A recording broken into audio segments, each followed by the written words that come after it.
Umakant धारवे music की शानदार प्रस्तुति।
उड़ जाही तनिक चिड़ैया दिया जोते बनके नहीं आवे दोबारा लौट के ना आवे दोबारा लौट के। उड़ जाही तनिक चिड़ैया दिया जोते बनके ना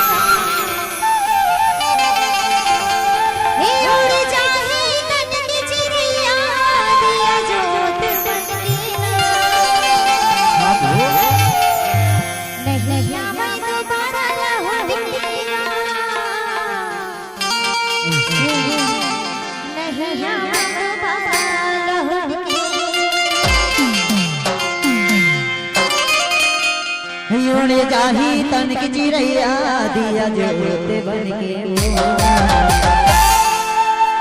हे उड़ जाही तनिक चिड़ैया दिया जोते बनके। यूट्यूब चैनल धारवे म्यूजिक को सब्सक्राइब जरूर करें।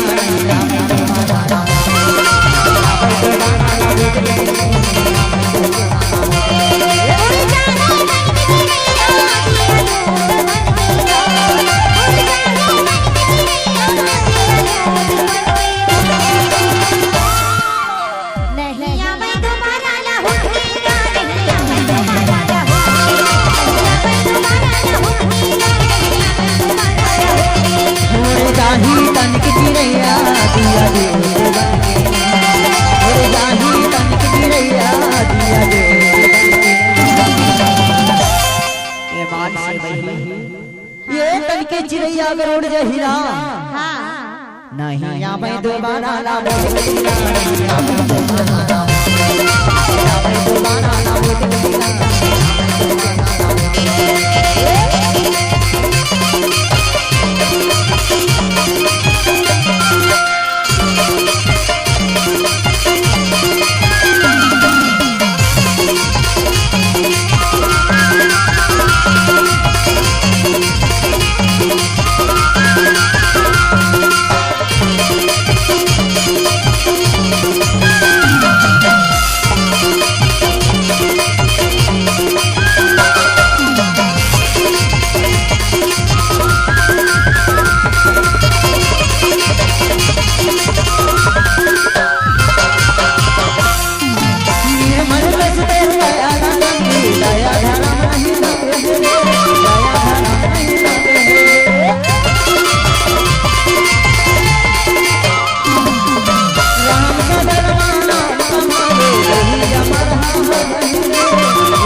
नहीं आवे दोबारा ना मुझ की